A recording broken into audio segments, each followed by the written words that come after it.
Okay, we are ready for Coach Stackhouse. Coach, how you doing? Good, man. How you? Do you I want to see. give a opening comment or go straight to questions? We can go straight to questions, man. Okay, at this time, we're going to go straight to questions. Please raise your hand and What's up, remember to give your name and affiliation, and we're going to start right here. Hey man, Joey DeWire, Vandy Sports. What does a successful year look like for you guys?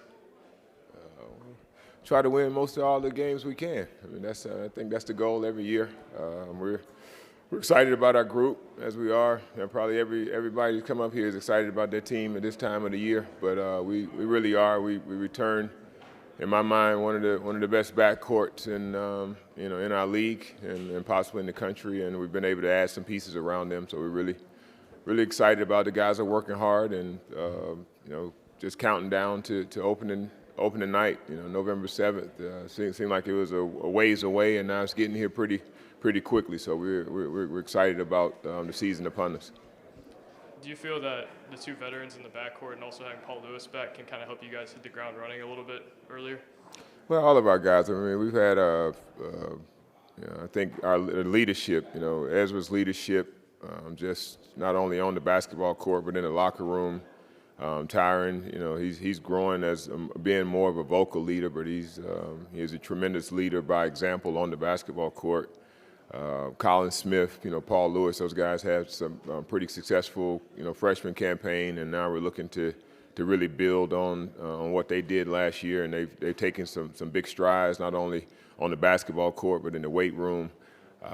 So it's just been a big summer of work, and now it's time to put it all together and perform.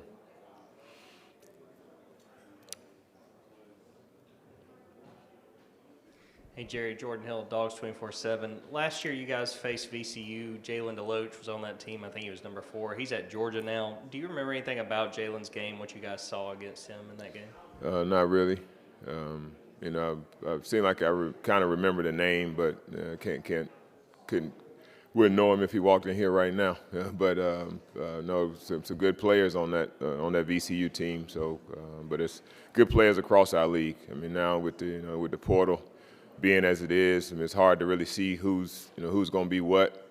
It's just amazing that anybody could put together really a prediction of what anything will be. Teams change so drastically now from top to bottom. So we just feel like we just got to focus on day to day, focus about ourselves, and not really worry about what's going on with other teams. I don't spend a lot of time there. I spend most of our focus on us and trying to see how we're going to get better.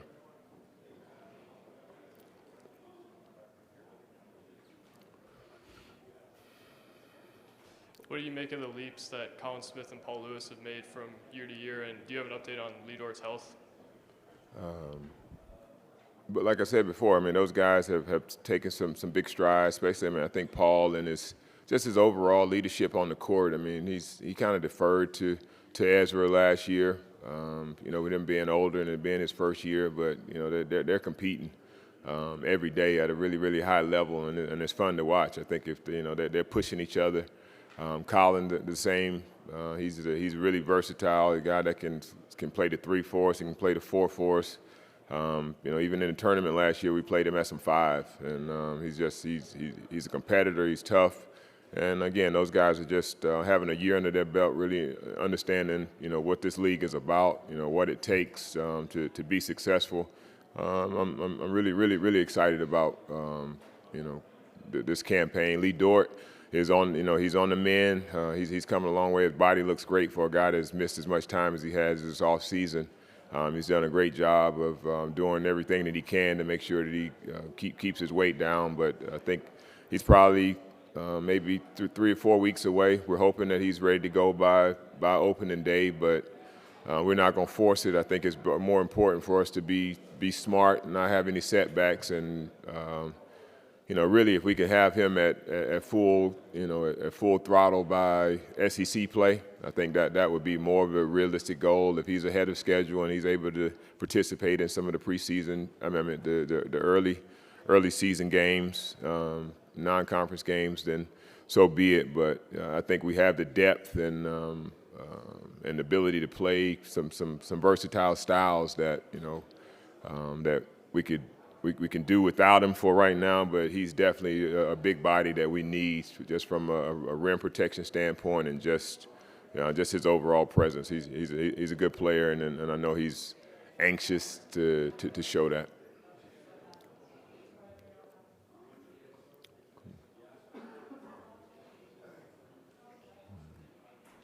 What have you made of your freshman class thus far, particularly, I guess, Jason Rivera-Torres, and which of those guys do you think will play early?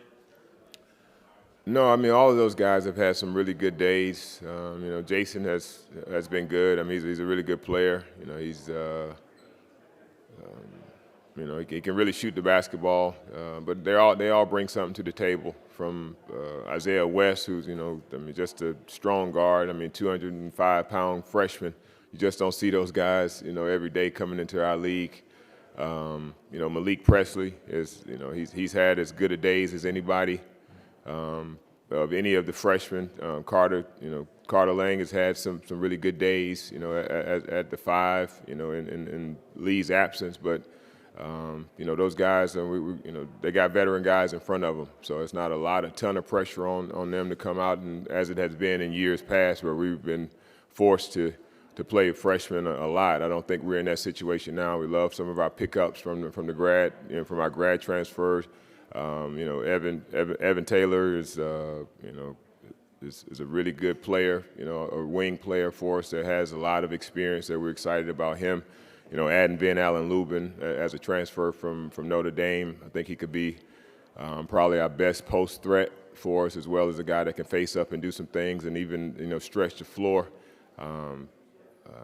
Just a number of guys that have had some really good days in training camp and in the off season, but none of that really matters until you're on the court, and those 40 minutes are for real. But they're competing really, really hard, and I think that they're ready to showcase that.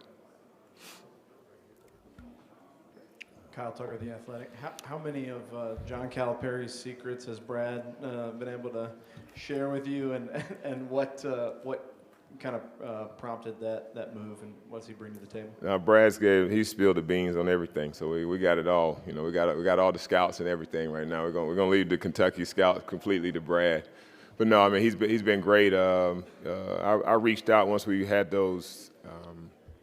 At those on-court positions and trainers, I reached out to a guy that I really trust, a guy Michael Lancaster up in Grand Rapids, and I asked, man, I'm looking to really get a skilled guy, and do you have any names? And he's like, man, I don't know what your relationship is with his dad, but Brad Calipari is a really good skilled guy. He kind of came through our program and whatnot, and I was like, all right. So I brought him in and interviewed him, and thought he was all about the right things, and obviously, Coach reached out on his behalf, and a couple other people that I really trust. Dwayne Casey reached out, on his behalf, but Brad got here on his own merit. He's really worked his butt off, and he's doing a great job with our guys. So we're excited to have him a part of our staff.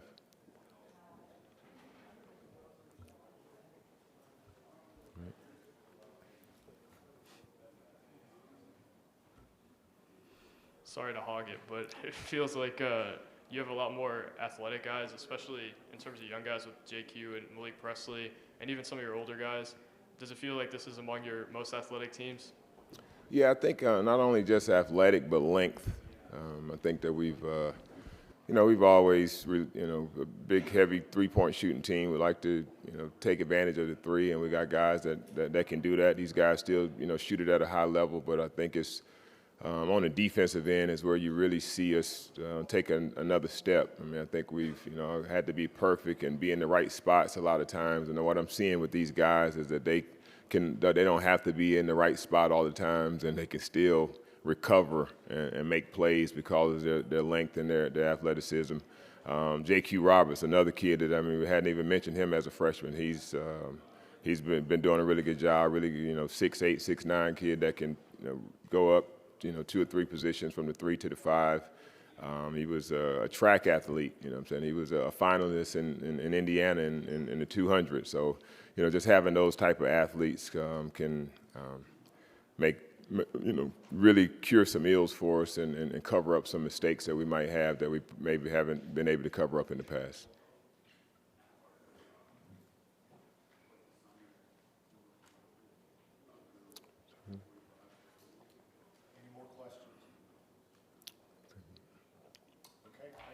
DeWire, you got one more? Go ahead, man. You rode all the way up here from Nashville. Ask your question, man. Obviously, you made some changes to the schedule with playing some bye games early rather than Memphis. How do you weigh, I guess, the margin of victory like you talked about in the spring versus developing guys like you have in the past in non-conference play? Well, I mean, I think we have to, again, we've been forced to do it a little bit. It was so much parity, and I mean, it's parity now. I mean, our guys is coming in, I mean, they're competing, but I think it's our older guys, it's their time, you know, and I think we're going to have guys that are in the rotation, maybe some guys that deserve to be in the rotation that just is not in the rotation right now. So that the message is just, I've never seen it happen during the course of a season where you didn't get an opportunity from an injury or guys maybe not playing well that you're going to get a chance. But I think we're going to try to stick with it. I mean, I think it's sad that it's the case because of these metrics that you get up by, maybe if you're up with a 20-point lead, that you can't put your guys in at the end of the bench. You got to try to maintain that 20-point lead, because that's just the reality of how it's weighed with all of the net rankings and different things like that. So we're gonna finish games. You know what I'm saying? When we, I think we got burned by it a little bit last year. We thought we was going out and playing a really competitive schedule, and I think we still got competitive teams, but it's teams that we feel that we can get away from, do like everybody else. I mean, when in Rome, do what the Romans do. We try to beat the hell out of everybody in our early non-conference games, and then if you falter a little bit in during the SEC season, which we didn't, but it didn't pan out for us as well. So we kind of learned from that, and we're going to try to adjust accordingly. Try to go and win the games and win them as with the best that we can, and then hopefully just have as much success in the SEC play, knowing that those games weigh quite a bit as well. All right. Thank you.